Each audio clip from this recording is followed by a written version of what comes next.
everybody. My name is Isaac. I hope some will understand the name. You may say sometimes you are called for saying some things, but that is not that important thing here. But what is important is this. Have you ever been into a place whereby you realize that what you live for, no matter what you persuade to get or to find, it is just a mist? You go out, you work hard, and then the next minute you realize the world is telling you that, no, look, my friend, you may work for as hard as you want in this world, but you won't take anything with you. And as you find this, the truth be told, God has made it plainly. Even Jesus made it plainly. From the Old Testament, well, if you can find in the Bible, Jesus has been there. From the beginning and the foundation were made by God. And he was the Son of God, and he knew all these things. And then he prepared a way for himself by giving authority by God through his servant John. So now, I want to speak about this message that most of us, we don't realize. If we can realize the most important things in life are the least things that we think they don't worth it. So if we take a look at Mark, I think this message is in both Matthew and Mark, and almost the scriptures of 4 John Revelations. They are there, the scriptures. Now let's look at this Mark 13, verse 32 to 37. This verse says that, "No one knows, however, when the day or the hour will come, neither the angels in heaven nor the Son, only the Father knows. Be on watch, be alert, for you don't know when the time will come. It will be like a man who goes away from home on a journey and leaves his servant in charge after giving to each one his own work to do, and after telling the doorkeeper to keep watch. Be on your guard then, because you do not know when the master of the house is coming. It might be in the evening, or at the midnight, or before dawn, or at sunrise. If he comes suddenly, he must not find you asleep. What I say to you, then I say to all, watch." This message tells me that when Jesus comes, you don't know. You don't know. Yes, tomorrow is not promised to everybody, but every day you must always understand that your life is much worth it than that gold ring you wear or you preciously cherish every time, that mansion that you own, that car you drive, that bank account you cherish mostly, those clothes you wear it worth a while for you, those you change them like whatever you can compare to. Those things, they are worthless. The Excel sheet has made it even easier for us to understand the philosophy, to say like, look, life is vanity. God made all these things so we can see his glory, that at the end you will work hard, but then you will leave everything behind. But what is happening is what is going to happen with you when you die. So we are busy preparing funeral covers and preparing funeral things for people who will be left behind in our family members and relatives. But individually, we are not preparing our funeral covers with Jesus. And he said, I will come at a very hour nobody knows. He doesn't know, even the angels, but only the Father. Now imagine if somebody in your hometown has a secret that nobody knows, but only him who knows it. And then he just only leave it to anyone to say, look, there is something that will happen with your community, but I don't know what it is, but it is going to happen. And how to prevent this, you must all go and wash yourself out.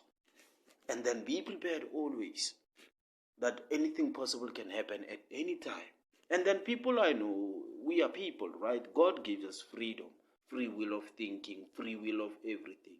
So he will say, Go do your choice. You get your choice. I've told you the truth, but it is up to you whether you want to do it or not. And I won't force you, but at least I've said the message. Now, this is like when God told Ezekiel. He said, Ezekiel, I want to make you a watchman. And if I tell a man that he's going to die and you don't tell him that message, when that man dies, you must understand that the blood is in your hands. But if I tell a man he's going to die and then you go and tell him, then he does not change his ways, then you must understand that this person will truly die, but at least you will not be held responsible for his death. The blood won't be on your hands. So this is what Jesus did. Jesus did his work and his blood washed us clean. That it only activates whenever you believe in him and everything he said. He said he's coming, and so he's coming, whether you believe it or not, whether you trust in the ways or not, whether you want to go anywhere in this world or even build a spaceship to run. I'm telling you, everything will happen according to God's plan because the universe belongs to him. He stretched out the heavens with his hands and nobody helped him to make the earth. So whatever we believe, we have a free will of thinking, and so we have a free will of belief.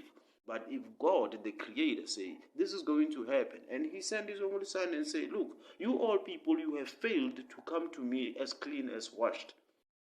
I've taken my son, I've given him to you, and then he has done his job, and I am pleased. So I will be pleased with everyone who comes and follow him. His ways are the only ways that can please me. There is no way that you can please God, but by faith in Jesus. So Jesus will be here soon. We don't know if some of us will be still alive or what, but it is better to prepare your way rather than to wait for the right time. There is no right time. Nobody's promised a day. It is only hours. We live by 24 hours a day. And then anything can happen possibly. Some of them, they never finish their days.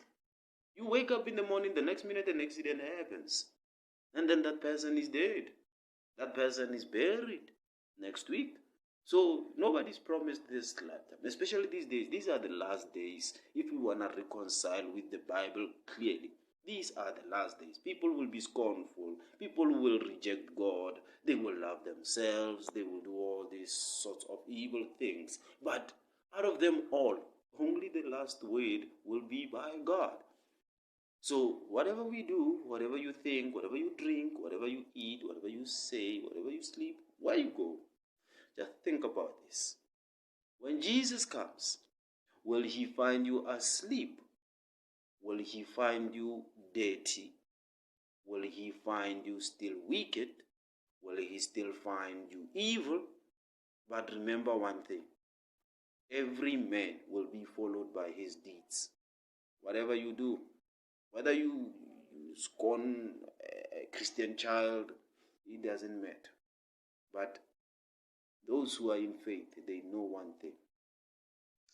If they could do that to Jesus, it is not surprising if it could happen to his children. He said in the scriptures, if they could call Beelzebul to the men of the house, what do you think they will call to the children of the house? It will be worse. If they said that Jesus is the devil, what do you think they will call every Christian? So Christians are always telling people that Jesus will be here. And I'm telling you, the world cannot understand what he gives to his children. It won't, not even to receive it. But they will always see them doing something different. They don't know what he thinks. They don't know what is happening. And the words are written in the book of life. And books will be opened. Another book will be opened. It is the book of life. And tell me, what will be written in your book? And what will the book of life have written on it? So, be careful. Jesus is coming.